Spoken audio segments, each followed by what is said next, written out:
Tabrakan beruntun terjadi di Jalan Raya Padang Bukit Tinggi, tepatnya di Sungai Puak, Kabupaten Agam, Sumatera Barat, Sabtu 18 September 2021. Tabrakan beruntun ini melibatkan 6 mobil dan 3 sepeda motor. Kapolsek Banahampu, Sungai Puar, AKP Muhammad Rosidi mengatakan peristiwa naas itu terjadi sekitar pukul 10.30 waktu Indonesia Barat. Kendaraan yang terlibat kecelakaan ada 6 mobil dan 3 sepeda motor, kata AKP Muhammad Rosidi, Sabtu 18 September 2021.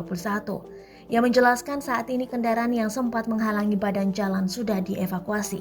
Situasi arus lalu lintas pun sudah kembali landai dan normal. Kapolsek Banahampu Sungai Puar Polres Bukit Tinggi turun ke lokasi kejadian kecelakaan beruntun untuk mengatur lalu lintas pada Sabtu 18 September 2021.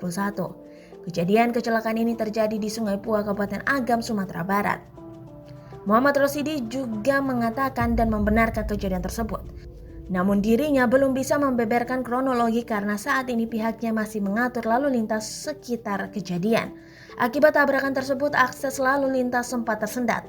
Berdasarkan foto tabrakan, kendaraan yang terlihat kendaraannya beragam. Selain minibus dan sedan, terlihat juga sebuah truk. Sejumlah kendaraan juga tercebur ke dalam kolam. Warga pun tampak berkerumun di lokasi kejadian.